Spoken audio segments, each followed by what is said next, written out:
भगत सिंह का जन्म 27 सितंबर को पंजाब सूबे के लायलपुर जिले के बावली गांव में हुआ था। अब ये गांव पाकिस्तान का हिस्सा है। भगत सिंह के पिता का नाम किशन सिंह और माता का नाम विद्यावती कौर था। भगत सिंह को देशभक्ति की भावना अपने घर से ही मिली थी। इनके पिता और चाचा दोनों अपने देश के आजादी के दीवाने थे। भगत सिंह के दादा को अंग्रेजी हुकूमत से इतनी नफरत थी कि वो अंग्रेजों के एक एक निशान को मिटा देना चाहते थे। जब भगत सिंह पढ़ने लिखने की उम्र में आए तो परिवार में चर्चा चली कि पढ़ाई के लिए किसी अच्छे स्कूल में भगत सिंह का दाखिला करा दिया जाए। लेकिन दादा को ये बिल्कुल ही मंजूर नहीं था कि उनका पोता उस किसी भी स्कूल में पढ़ाई करे जिसका नाम अंग्रेजों से जुड़ा हो। उन्होंने भगत सिंह को ब्रिटिश स्कूल में पढ़ाने से बिल्कुल मना कर दिया था और यही वजह थी कि इनका दाखिला आर्य समाज के स्कूल में करा दिया गया। हिंदुस्तान के लिए भगत सिंह की दीवानगी इसी माहौल में रंग लाई।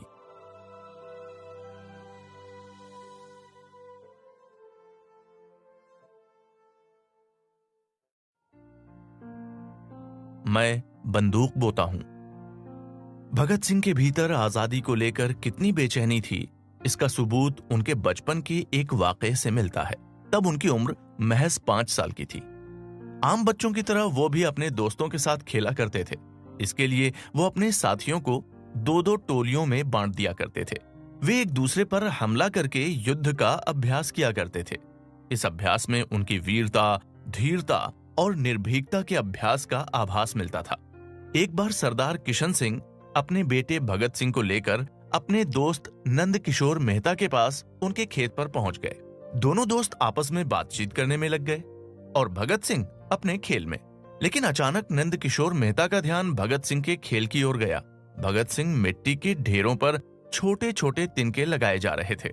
नंद किशोर मेहता को भगत सिंह पर स्नेह आ गया और नंद किशोर मेहता ने पूछा, तुम्हारा क्या नाम है?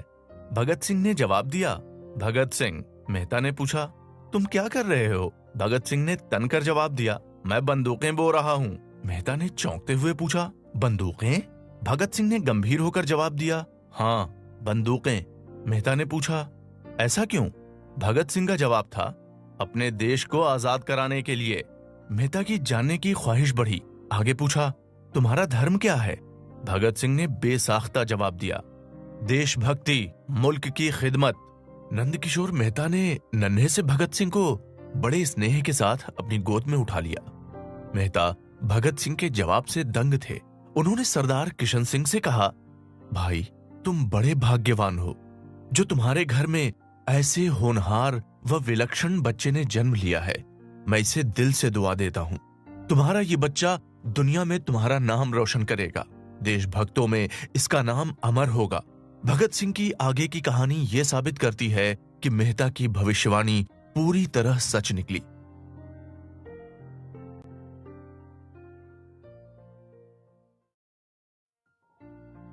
विरासत में बगावत। कुछ संकल्प अवचेतन में समा जाते हैं। भगत सिंह के भीतर के कुछ संकल्प ऐसे ही आकार लिए थे। 1857 के गदर से लेकर कूका विद्रोह तक जो भी साहित्य मिलता, भगत सिंह उसे पढ़ डालते। एक एक क्रांतिकारी की कहानी किशोर भगत सिंह की जुबान पर थी। उनके खुद के परिवार की कई पीढ़ियां अंग्रेजी राज से लड़ती आ रही थीं। दादा अर्जुन सिंह, पिता किशन सिंह, चाचा अजीत सिंह और चाचा स्वर्ण सिंह को देश के लिए मर मिटते भगत सिंह ने देखा था। चाचा स्वर्ण सिंह सिर्फ 23 साल की उम्र में जेल की यातनाओं का विरोध करते हुए शहीद हो चुके थे। दूसरे चाचा अजीत सिंह को देश से निकाला गया था। दादा और पिता आए दिन आंदोलनों की अगुवाई करते जेल जाया करते थे। पिता गांधी और कांग्रेस के अनुयायी थे तो चाचा गरम दल की विचारधारा का नुमाइंदगी करते थे। घर में घंटों बहसें होती। इसी माहौल में भगत सिंह के जहन में विचारों की फसल पकती रही।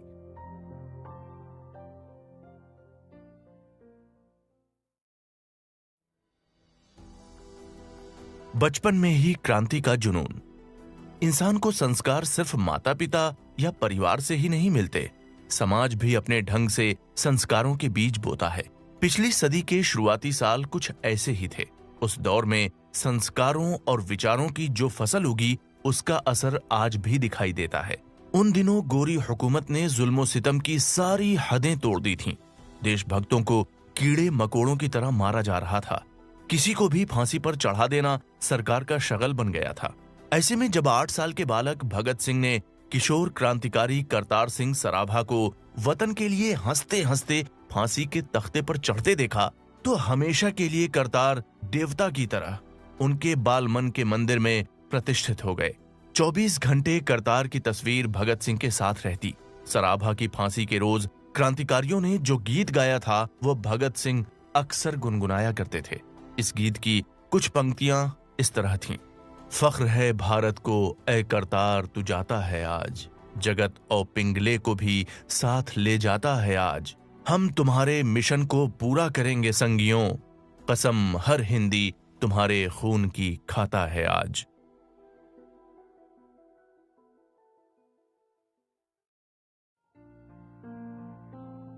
सोलह साल की उम्र में विचारों की दुनिया।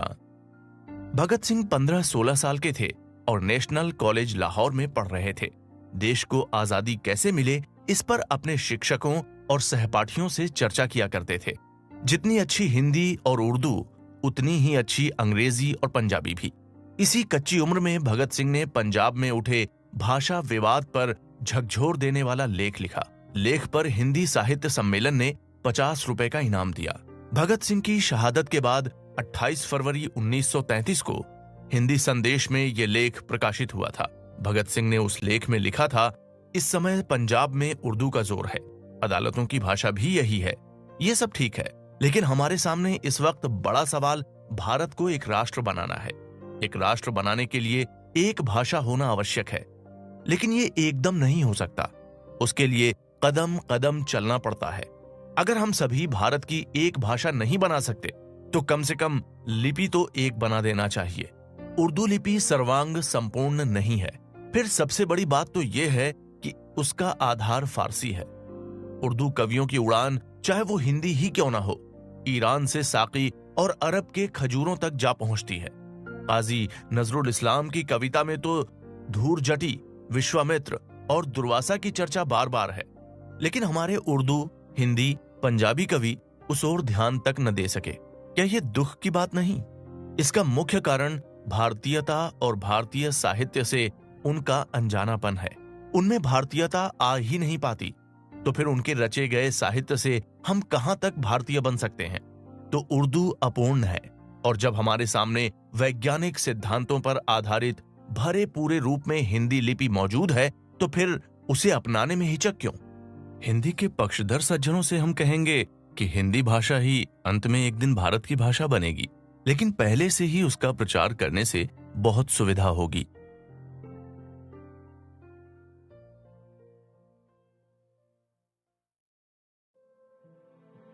घर छोड़कर कानपुर का रुख। इसी बीच भगत सिंह घर छोड़कर कानपुर जा पहुंचे। भगत सिंह ने यहां पत्रकारिता करना शुरू कर दिया। उन्होंने बलवंत सिंह के नाम से लिखना शुरू कर दिया। उनके विचारोत्तेजक लेख प्रताप में छपते और उन्हें पढ़कर लोगों के दिलो दिमाग में क्रांति की चिंगारी भड़कने लगती। उन्हीं दिनों कलकत्ते से साप्ताहिक मतवाला निकलता था। मतवाला में लिखे भगत सिंह के 2 लेख बेहद चर्चित हुए। एक का शीर्षक था विश्व प्रेम। 15 और 22 नवंबर 1924 को 2 किस्तों में ये लेख प्रकाशित हुआ था। उस लेख में भगत सिंह के विचारों की क्रांतिकारी अभिव्यक्ति दिखती है। यह किस्सा कुछ इस तरह था। जब तक काला गोरा, सभ्य असभ्य, शासक शासित, अमीर गरीब, छूत अछूत आदि शब्दों का प्रयोग होता है, तब तक कहां विश्व बंधुत्व और कहां विश्व प्रेम। ये उपदेश स्वतंत्र जातियां दे सकती हैं। भारत जैसा गुलाम देश तो इसका नाम भी नहीं ले सकता।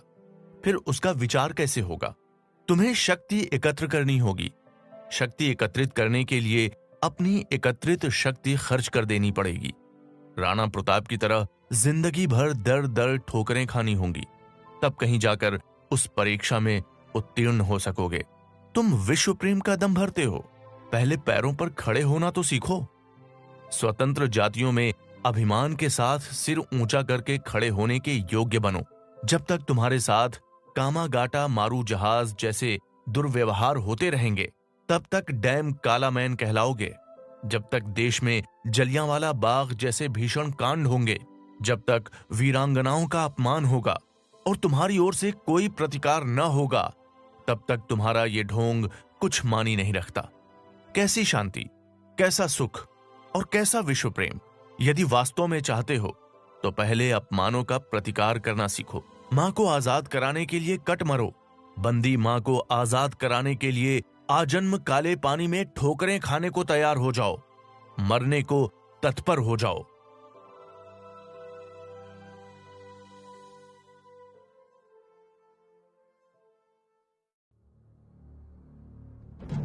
बलिदान के गूंजते शब्द। भगत सिंह ने युवक शीर्षक से खून खौला देने वाला एक दूसरा लेख लिखा। उस लेख में भगत सिंह ने कुछ यूं लिखा, अगर रक्त की भेंट चाहिए तो सिवा युवक के कौन देगा? अगर तुम बलिदान चाहते हो तो तुम्हें युवक की ओर देखना होगा। प्रत्येक जाति के भाग्य विधाता युवक ही होते हैं। सच्चा देशभक्त युवक बिना झिझक मौत का आलिंगन करता है, संगीनों के सामने छाती खोलकर डट जाता है, तोप के मुंह पर बैठकर मुस्कुराता है, बेड़ियों की झनकार पर राष्ट्रीय गान गाता है और फांसी के तख्ते पर हंसते हंसते चढ़ जाता है।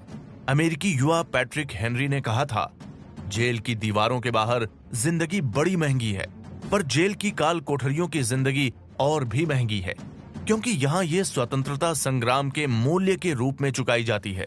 अय भारतीय युवक, तू क्यों गफलत की नींद में पड़ा बेखबर सो रहा है? उठ, अब अधिक मत सो। सोना हो तो अनंत निद्र की गोद में जाकर सो रहो। धिक्कार है तेरी निर्जीवता पर।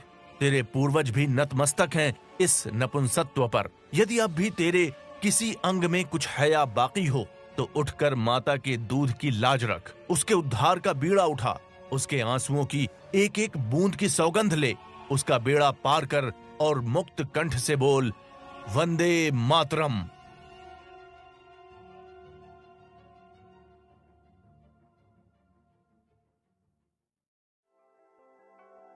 भगत सिंह की पत्रकारिता। प्रताप में भगत सिंह की पत्रकारिता को पंख लग गए। बलवंत सिंह के नाम से छपे इन लेखों ने धूम मचा दी। शुरुआत में तो खुद गणेश शंकर विद्यार्थी को पता नहीं था कि असल में बलवंत सिंह है कौन, और एक दिन जब पता चला तो भगत सिंह को उन्होंने गले से लगा लिया। भगत सिंह अब प्रताप के संपादकीय विभाग में काम कर रहे थे। इन्हीं दिनों दिल्ली में तनाव बढ़ा, दंगे भड़के और गणेश शंकर विद्यार्थी ने भगत सिंह को रिपोर्टिंग के लिए दिल्ली भेजा। विद्यार्थी दंगों की निरपेक्ष रिपोर्टिंग चाहते थे। भगत सिंह उनकी उम्मीदों पर खरे उतर रहे थे। प्रताप में काम करते हुए उन्होंने महान क्रांतिकारी शचीन्द्र नाथ सान्याल की आत्मकथा बंदी जीवन का पंजाबी में अनुवाद किया था। इस अनुवाद ने पंजाब में देशभक्ति की एक नई लहर पैदा कर दी थी। इसके बाद आयरिश क्रांतिकारी डेन ब्रीन की आत्मकथा का अंग्रेजी से हिंदी में अनुवाद किया। प्रताप में यह अनुवाद आयरिश स्वतंत्रता संग्राम शीर्षक से प्रकाशित हुआ। इस अनुवाद ने भी देश में चल रहे आजादी के आंदोलन को एक वैचारिक मोड़ दिया।